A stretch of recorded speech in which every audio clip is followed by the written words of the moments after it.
Agua Caliente Park is about 14 miles from downtown Tucson, on the northeast edge of the city. As the name suggests, a hot spring feeds a large 2.5-acre pond. In recent years, nature has not been kind to Agua Caliente Park.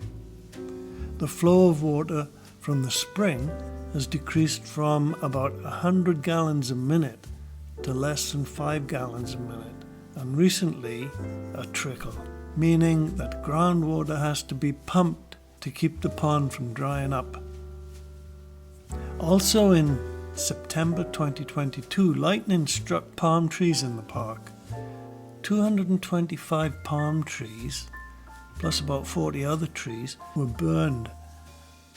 About 40 of the palm trees had to be removed, and the remaining 185 palm trees that you can see here will survive, we hope.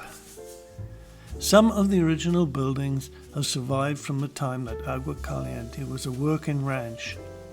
It was acquired by Pima County in 1984. This one, the old ranch house, is now a visitor center, art gallery and nature shop. And the Rose Cottage is now used as an educational center. I went to Agua Caliente Park because I heard that Hooded Mergansers had been reported there. I'm on a mission to photograph all those species of Arizona birds, and the Hooded Merganser is one that I have not yet photographed. While looking for the mergansers, I spotted an interesting bird on the opposite bank of the pond. I needed to get down low, as it's always preferable to get an eye-level shot.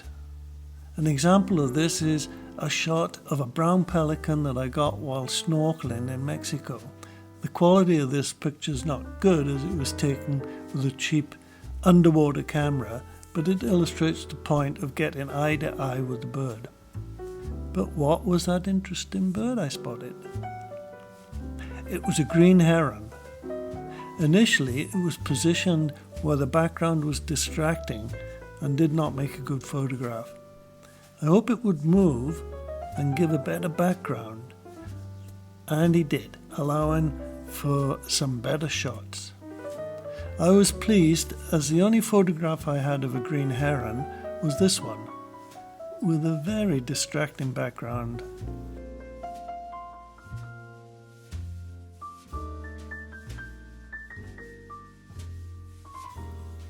I got even better shots when the heron decided to get closer to me and landed within 10 feet. He had got used to me being there and pointing a big lens at him. I was able to get these full frame shots, perfect for a 9x12 book page. As I was there, a black phoebe also came to see what was going on, and I was able to get shots of a great egret,